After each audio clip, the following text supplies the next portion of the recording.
বন্ধুরা, এই মুহূর্তে দেশ ও বিদেশ থেকে আজকে যারা এই ভিডিওটা দেখবেন, কচু Newton YouTube channel, Newton Mondal Facebook page, সবাইকে শুভেচ্ছা অভিনন্দন।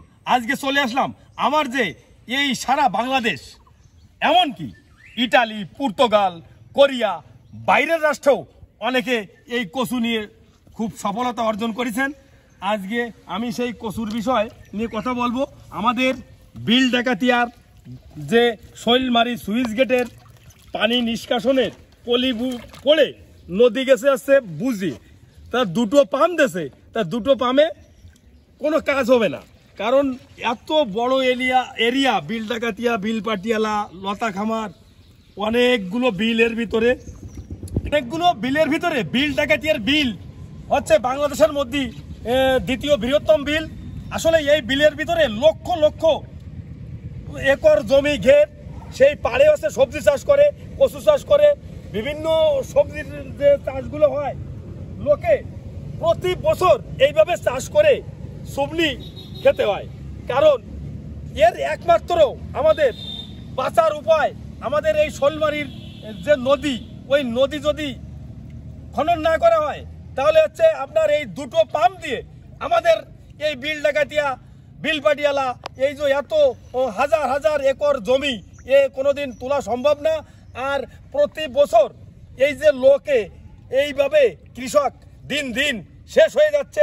যেমন আমার মতো এইরকম আমি এখানে পেঁপে লাগাইছি, কচু লাগাইছি, এই যে বিভিন্ন যে সবজিগুলো লাগাইছিলাম, পেঁপে মাত্র এক চালান বিক্রি করেছি 7 মণ। এরপরেই ভরা ফসলে হচ্ছে আপনার তলায় দেবে। আপনারা বলতে পারেন যে মাটি কাটে আপনার পানি উঁচু করতে পারেন। আসলে কত মাটি কাটবেন? মাটি কেটে তো উঁচু করেও হচ্ছে বাড়লে সম্ভব না। কারণ পানি যদি নিষ্কাশনের ব্যবস্থা না থাকে, তা ওই বন্ধুরা, এই পানি যদি নিষ্কাশন না হয় তাহলে আসলে চাষি, আমাদের মতো যারা চাষি আছে, এই চাষিগুলো বাঁচবে কি করে? দেখেন, এক হচ্ছে কচুগুলো, এরপরে যদি হয় কচুগুলোতেও হচ্ছে সব শেষ। পাশাপাশি এই যে পেঁপে, এই পেঁপেও দেখেন গাছ গোড়ায় পানি এই থই করতেছে। এখন এই কিছু মাটি কেটে একটু উঁচু করা হয়েছিল, তারপর আছে লাগানো ছিল।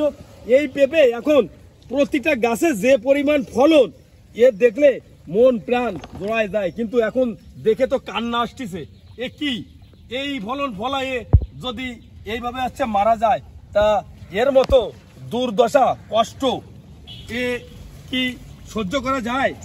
বন্ধুরা, এত কষ্ট করে এই গাছগুলো লাগাইছি, যে পরিশ্রম করেছি বৈশাখ মাসে, প্রতিনিয়ত হচ্ছে পানি দেওয়া লাগিছে এই গাছে। একদিন 2 দিন পর পর পানি দিছে। আপনারা দেখেছেন, অনেক ভিডিও আমার দেওয়া রয়েছে। পচা শ্যাওলা বিভিন্ন ধরনের হচ্ছে গুড়ায় যে সমস্ত পরিশ্রম করেছি এই গাছের পাশে। কিন্তু আমার আজকে এই গাছ দেখে আমার হচ্ছে কান্না আসতেছে যে কি এই গাছ, এখান থেকে সর্বনিম্ন আমি 3 থেকে 4 লক্ষ টাকার পেঁপে বিক্রি করতে পারতাম। কিন্তু দেখেন এই যে পেঁপের অবস্থা, এই যে গাছে গুড়ায় পানি এসে এই যে কালারও ডিসকালার চলে আসছে। আসলে এখান থেকে কিছু ভাঙা হয়েছিল, আর এখন বাকি যেগুলো আছে সবই ভেঙে যদি না দেওয়া হয়, এই পেঁপের কালারই আস্তে আস্তে এইভাবে নষ্ট হয়ে যাবে।